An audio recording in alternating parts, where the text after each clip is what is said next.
Before we begin, let me ask you this. What's the point of spending $150 million if the world barely remembers it? Adidas paid $150 million during 2012 to sponsor the London Olympics. The billboards? Adidas. The jerseys? Adidas. The banners, the advertisements, the medal stage, all Adidas. But once the games were over and the cameras stopped rolling, one question resonated in boardrooms and marketing suites around the world. Why was everyone talking about Nike? Nike was not merely playing the sponsorship game. Nike was in a completely different game. And in this video here, we're going to dissect one of the boldest marketing stunts in Olympic history. You'll discover how Nike took over the Olympics without being a sponsor. The secret psychology of brand perception.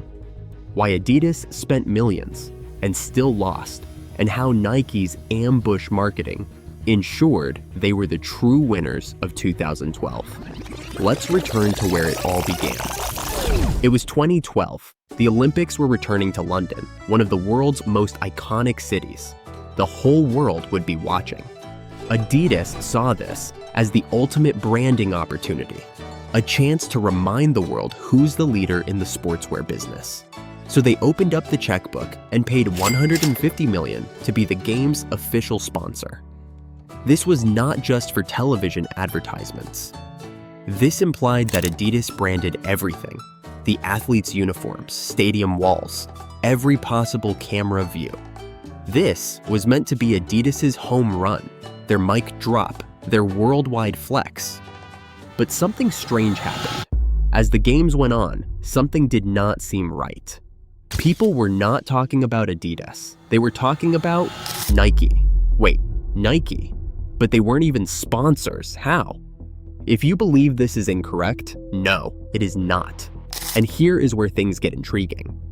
Nike had a problem. They could not use the words Olympics, London 2012, or even Games.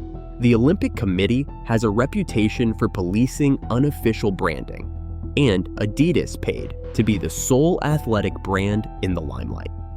And thus, Nike was forced to do what Nike does best: bend the rules, but don't break them. And they did so by staging one of the greatest ambush marketing campaigns on record. Nike launched a campaign featuring everyday athletes, not pros, not Olympians, just everyday people. And what was the slogan, you guess? Find your greatness. Simple, emotional, iconic. Now here's the genius part. In each ad, the athletes were running, jumping, cycling, sweating in cities marked London. Yes, you heard that correctly. Cities called London, not London, England. London, Ohio, London, Nigeria. That's right. Nike used the word London without ever referring to the Olympics. If you thought this was petty, no, it was genius. They bypassed the legal restrictions, kept their brand clean, and made people subconsciously associate Nike with the Olympic spirit of greatness. And Adidas.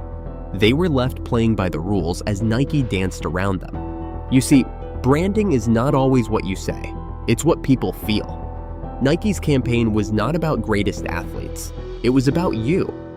The child running down the block, the guy training in the garage gym.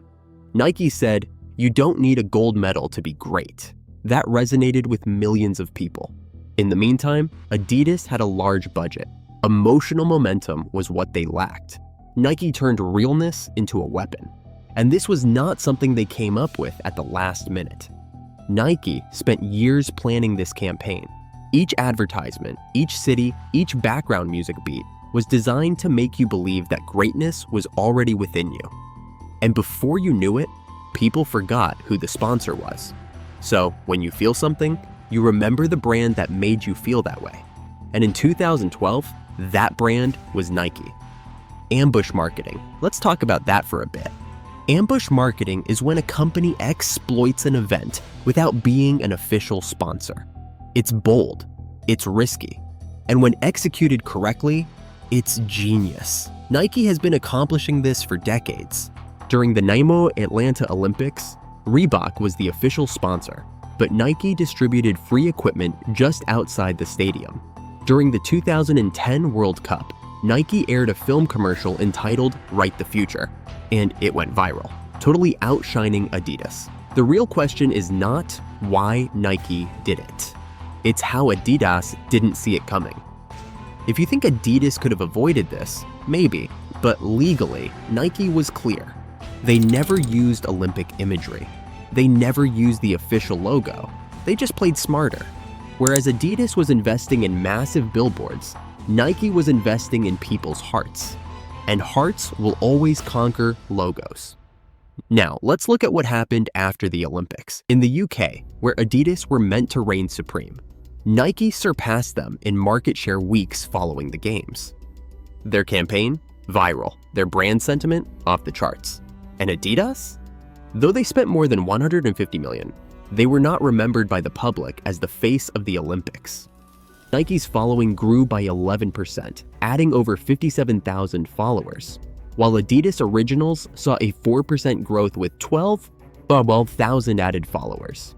Adidas did everything right and still lost. Nike not only stole the show, they reinvented the meaning of winning in branding. So what do we take away from this? That in marketing, money doesn't buy influence. You can spend hundreds of millions, buy every billboard, sponsor every athlete, but if your narrative doesn't stir people, if your message doesn't reside in their minds, then you don't win. Nike understood this.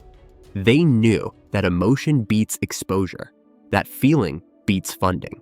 And if you inform individuals they are great in whatever they do, they will never forget you. That's not advertising, that's psychological warfare. And Adidas stood no chance. Nike didn't require permission. They didn't hesitate to sit down at the table. They built their own table, set it on fire, and made the whole world witness it. And the craziest thing is, most people did not even realize it was an ambush. They simply saw the advertisement, felt something, and said, "Nike gets me." And that's how you win. Not by being everywhere, but by being unforgettable.